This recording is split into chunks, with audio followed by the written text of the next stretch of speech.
Hi, and welcome back to Can I Be Honest with Megan Coleman. Today on episode 7, I sit down with Kaya Washburn. Kaya and I talk about way more than I can fit into this little intro, you guys, but I can tell you that it includes the tough decisions that she and her husband Taylor were faced with early on in their relationship and the struggles that Kaya faced while being pregnant with their sweet little Ireland. Also, what life looks like for them today. We did have our kids with us, but we got through it. Oh, this is birth control redone. Birth control PSA. Even though there were some serious things talked about and it might seem like we were laughing, it's because of what's happening around us. Yes. So don't think anything is funny, but what's happening around us is a joke. That is really funny. Okay, hi. Hi. Again. Hi again, yes. So yeah, let's just jump right in and start with when you met Taylor. Okay, I met Taylor, I was living here in Northern California for a few years already, but I went down to San Diego. It was May 24th of 2015. I went down to San Diego to see a friend as he was leaving for the Navy, and Taylor was also a friend going to see him leave. So we met randomly at like some bar that day in Pacific Beach. We ended up going out together that night and super hit it off. Literally 1 week later, there were I love yous, and 2 weeks later we lived together. I lived with his parents and him, Stephanie and Jelly. Yeah. His mom actually asked me to move in. Oh my gosh. And then 8 weeks later exactly, so July 24th, we were engaged. So yeah, it moved really fast, which was really strange for me because I was never that person. I didn't ever want to get married, actually. I always wanted to be a mother. I knew that I would be a mom one day. I just never thought about like what my life would look like with a husband. Until I met Taylor, and he made it very clear to me from the start that we were gonna get married. Like there was not even really a choice. Like we were together now, and you're going to marry me. So that was kind of what happened.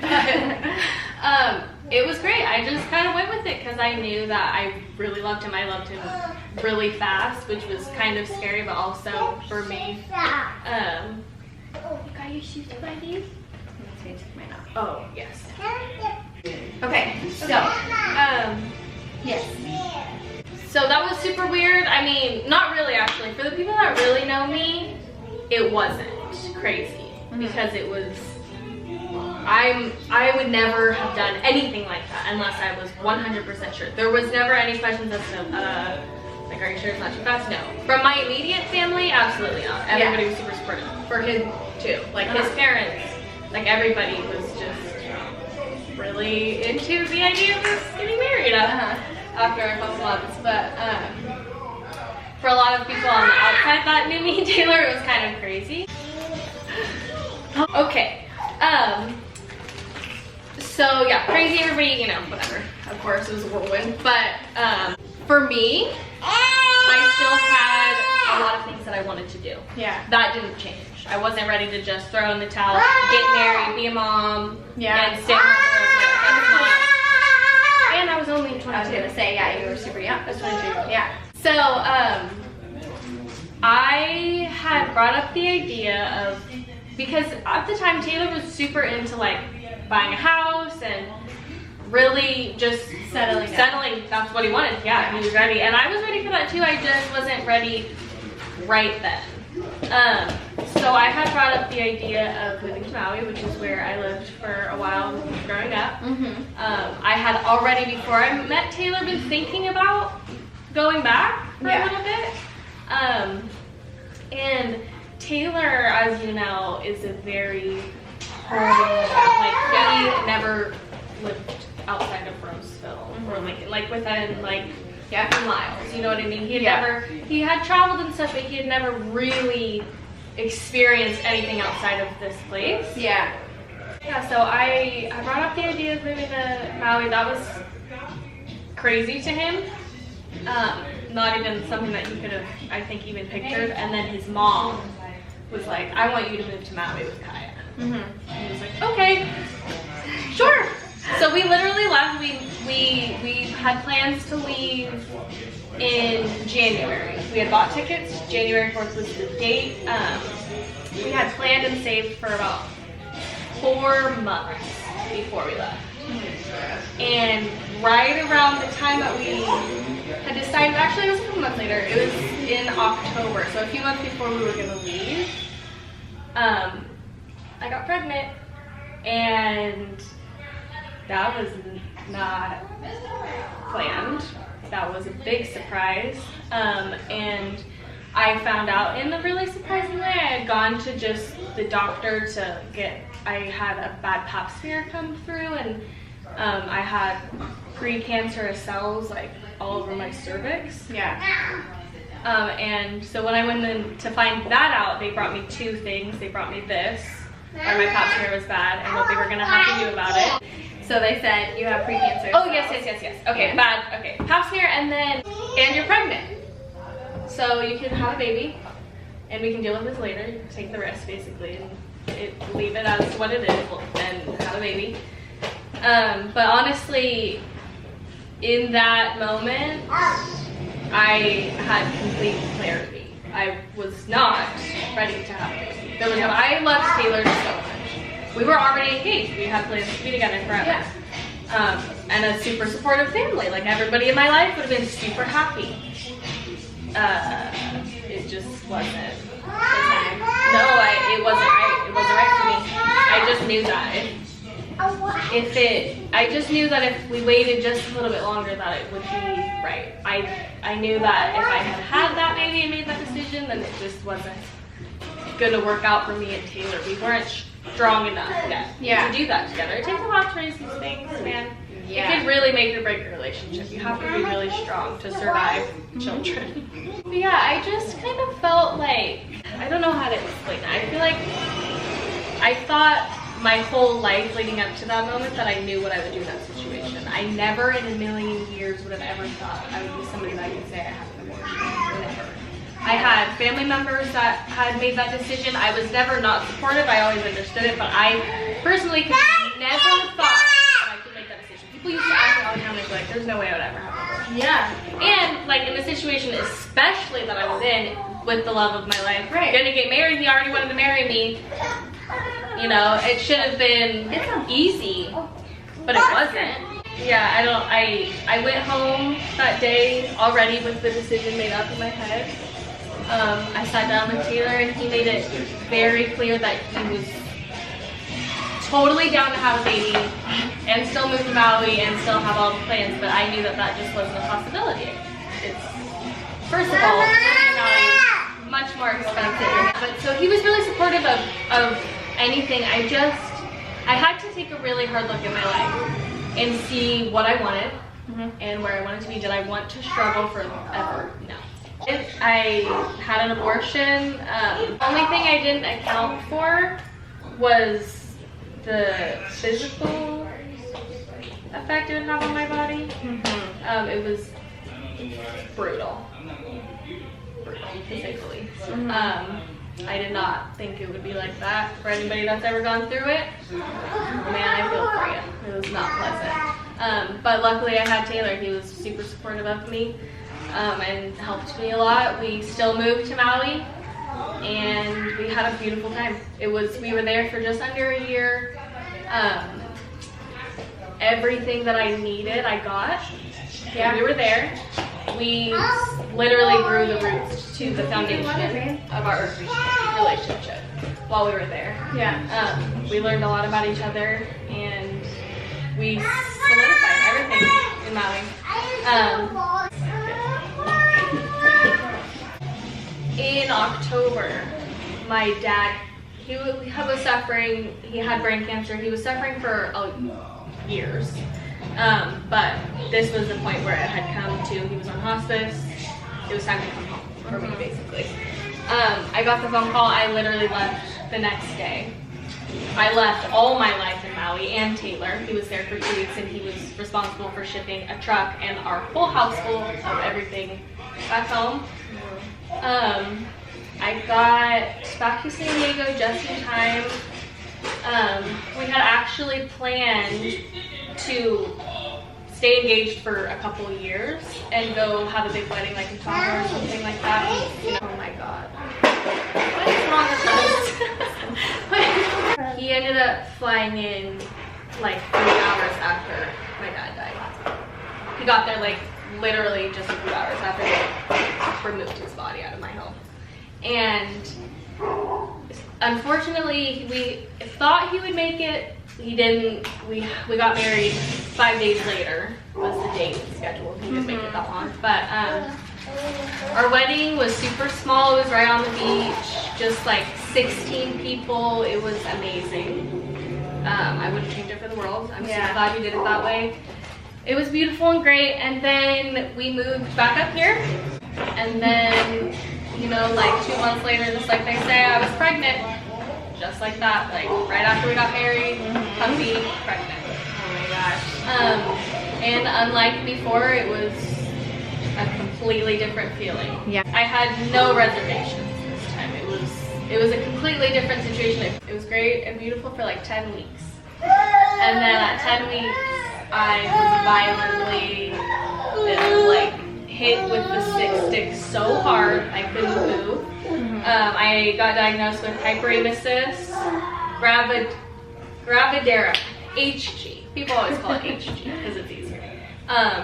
Unless you've experienced that personally, no, it's nothing like morning sickness. It's a completely different monster.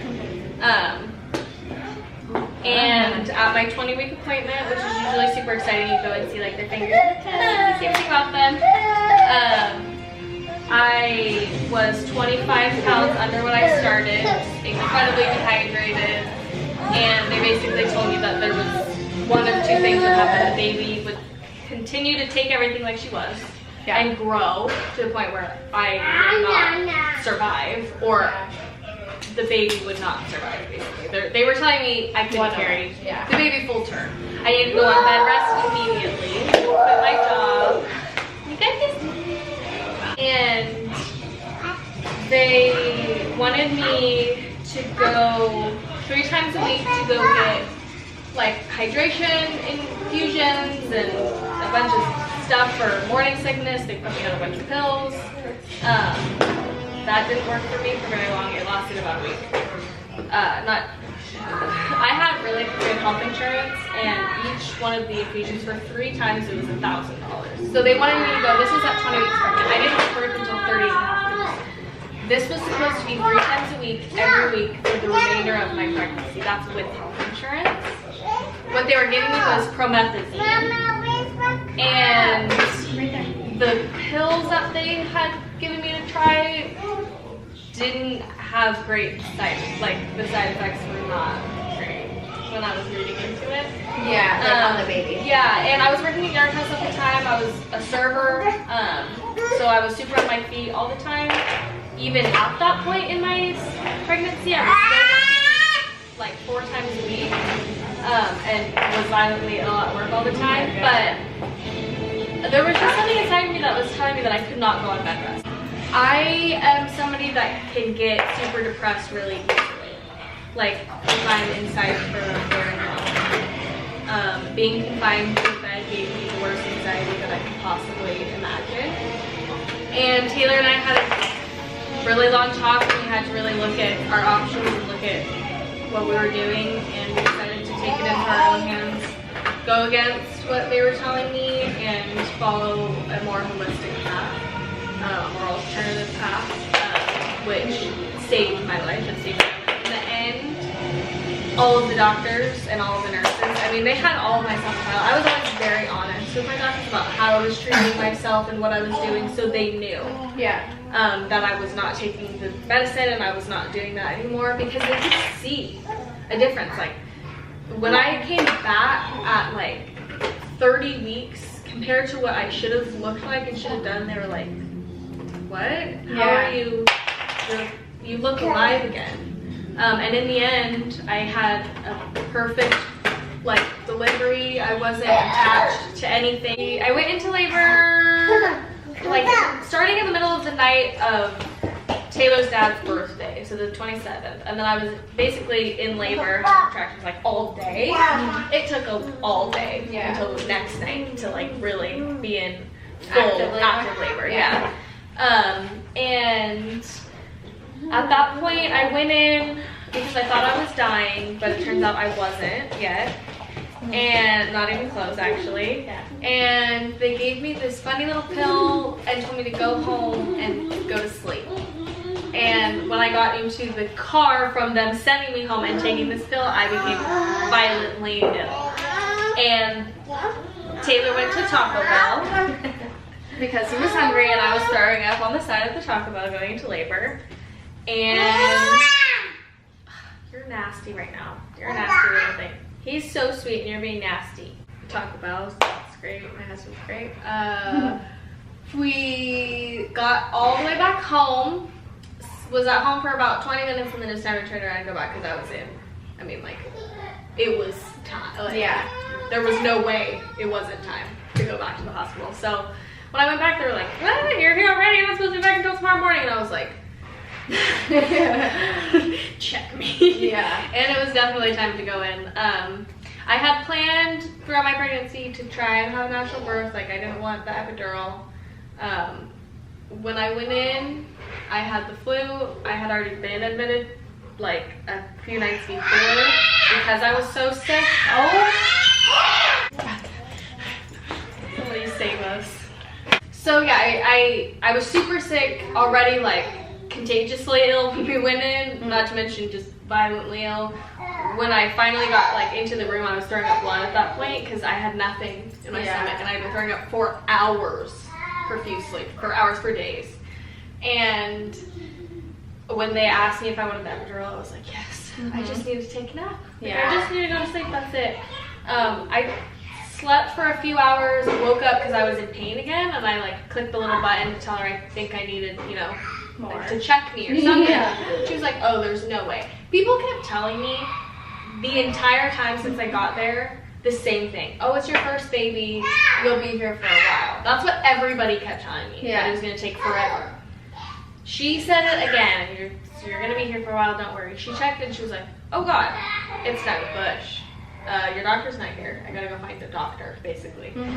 Went and found a doctor. She ended up breaking my water for me, which I don't think they're supposed to do, but she needed to because it was like time, like Ireland was coming. My water hadn't broke, so she broke it. They found the doctor. He said exactly the same thing. First baby, you'll be pushing for a while. They had to, they told me to hold her in, literally. I had to hold her in, and even with an epidural, the push comes naturally. You can feel when it's time to push. And it's the most unnatural thing in the world to have to not. Literally. And you can't feel, because I'm an epidural. You can't even feel yourself like holding in, but you're like, okay, I think I'm holding in. I literally, I was just, like, holding moving in. my face. You're like, I was like, and like, anything.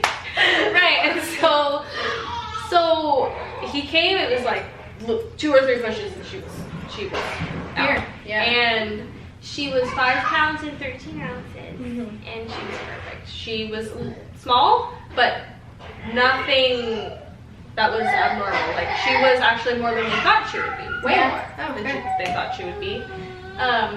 She was perfect. We left the next day, and so she's not even 2 yet. September, she'll be 2, and you guys want more, even after the... We actually... Oh, I thought you said no. I was like, what? Wait, do we want more? No. Oh, you don't? Oh, no, I was gonna tell you, we actually just had this conversation like 3 nights ago. Like the real combo. We have come to a decision. I am not gonna have another baby. Like, no shots. But we do want to adopt a baby. Oh, okay. And we want to do that not in like the long future. Like, we want to do that, I think, around the time we would be planning to have another baby. So in like the next few years, we'll hopefully be able to. That's something we both wanted to do. And we've come to the point now where we're like, I don't feel the desire to have another baby. But I think adoption is beautiful. I always have. And I do want to extend my family. Like, we want a bigger family. Neither one of us can go through a pregnancy like that again. Taylor, and it would be the same. It would be the same. They said it will be probably, most likely the same. It usually is. And you know how little Taylor is? He was 205 pounds when I was pregnant. He was beyond stressed out. Like, he was a completely different person. Because of living with me, he didn't even know what to do. Like, he thought we were gonna both die. Literally, that's not an exaggeration. Right. He thought we were both going to die, or one of us was going to die. Like, it was not easy. So I love Ireland. I would do it all over again for Ireland. And having her made it all worth it, for sure. She makes, she's so nasty today. He's laughing. But usually she makes my life really nice. Yeah. Like, she's such a joy. I really do love her, even though right now she's... Yeah, no, I really love being a mother way more than I ever thought I would. Yeah. For sure. But I do want you to briefly talk about being a doula. Oh yeah, I'm being trained right now through Birth Arts International to be a birth doula. Yeah. Because of my experience with pregnancy, that really inspired me. All I thought about when I was pregnant was I wish I had just somebody here. Yeah. Like, just somebody here, and I realized during that search that that's a doula, and I didn't have one, but I'm gonna be one. And I have my first birth coming up with my best friend in September, so that's exciting. Yeah, I'm super excited about that. Hopefully in the next few years I'll be running my own business. I'll be fully self-employed. That's the plan. I never intended to be a stay-at-home mother. Yeah. Never in 1 million years. You can ask anyone that knows me, could they ever have said I was a stay-at-home. Never. They're all literally... Oh my god, me neither. Okay, one baby. Okay. Alright. Okay. Thank you. You guys did so good. Oh my god, so good. You guys did great. Thank you so much for watching. Remember to like, follow, and subscribe.